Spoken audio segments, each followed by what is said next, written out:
Welcome to Tools, Talents, and Techniques. I'm your host, Dustin Sutton, and today we have a solo episode. I'm going to talk about reverse engineering your life. Talking about finding your path, decoding your path, and then walking your path. I've had a lot of conversations recently over the past few years, but it's really ramped up over the past few weeks talking to people about finding what they want to do and then how to get there. Finding what they want to do and then developing the ways of how to get there. And what I found that a lot of people get hung up on is number one, finding what they want to do. Life is hard. There's a lot of options. The world's a very big place. It's getting smaller and smaller by the day, it seems. But there's a lot of options. And how do you find the thing that you want to do, where you want to spend your time, how you can feed your family, how you can do these things and still do it with a sense of purpose, with a sense of joy, and being your full self to whatever it is that you do. So in today's episode, I want to break this down into a few steps here. So there's going to be 4 segments. And number 1, I want to talk about understanding your talents and your interests. I want to talk about setting meaningful goals. I want to talk about creating an action plan. And I also want to talk about staying motivated and overcoming obstacles. And so number 1, it really comes from a place of how do you understand your talents? How do you understand your interests? And a lot of times I found in my life and my career that it seemed disjointed, where there were certain things that I enjoyed doing, but they had nothing to do, or at least it seemed like it had nothing to do with what I did on my day-to-day work. And so really finding a way to understand, like, where am I getting my passion? Where am I getting my joy? What are the things that I really enjoy doing? And identifying those things are the cornerstone of your personal and professional growth. So one of the main strategies that I would suggest that you do to assess your skills and your talents is, one, you can talk to people and ask them candidly, like, what do you think are my skills? What do you think are my talents? And hopefully you get some good feedback. You don't have just like jerks as friends. But then there's another thing. Then you can just make a decision to spend less time with those people. But really, one of the things that I would suggest doing is search for feedback from people that you like, people that you trust.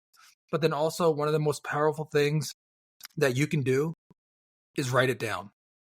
Start writing things down. Take an inventory of all the things that you like to do, that you want to do, that the things that you can't help but smile when you're doing them, and the people that you enjoy being around, and find out what they do and find places that overlap in your life and their life.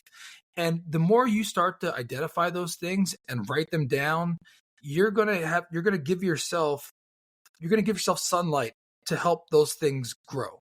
And all the positive things that you write out there, you're going to start thinking about them. You're going to start seeing those things more in your life. And then you're going to start seeing other people that do those things, that work in those areas. And then you can start asking them, well, how did they get there? How did they do that? And then hopefully that's going to bring those other things out in your life where you can really foster them.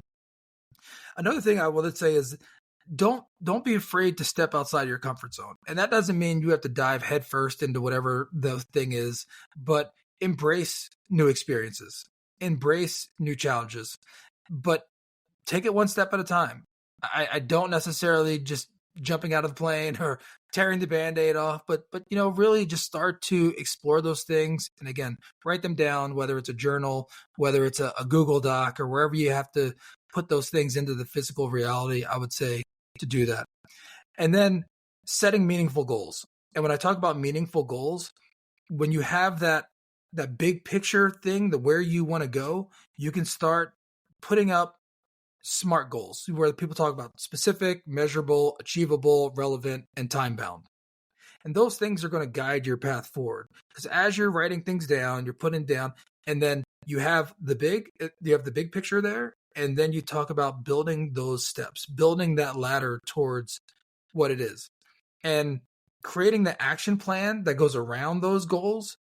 The more that you can think about that, but again, more importantly, putting it into the physical reality and writing it down, the closer those things will be to becoming a reality.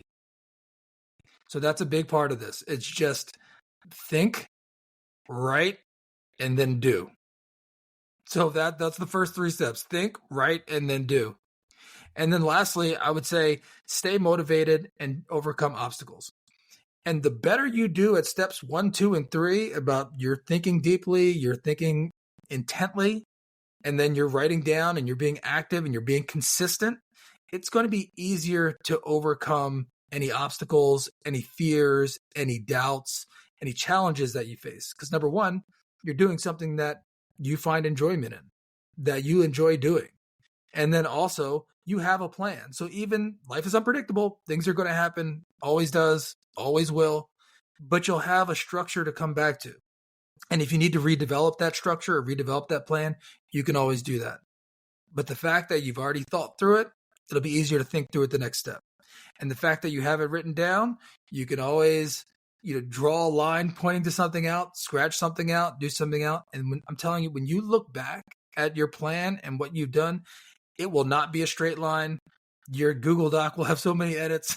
Your journal will have so many scrabbles and maybe little drawings in them. But they really are. These are some of the key points that I've seen people from all different industries at all different levels, senior level executives, people that are serial entrepreneurs that have done some amazing things, people that have done things in their personal life that really extend beyond what I'm sure any of them thought possible at first. But it all comes from taking these steps. You think about it, you write it down, you make it physical, and then you do it. And then whatever you have to do to stay motivated, to overcome obstacles, to overcome that self-doubt, you put those things in your life. And a lot of those things are talk about, the mind, body, relationship, eating the right foods, meditating, being physical, playing sports, doing all those things, whatever it is, playing chess, whatever, listening to music, whatever those things are to get you in the right place to take care of yourself, but then achieve your goals. Those things are so, so important.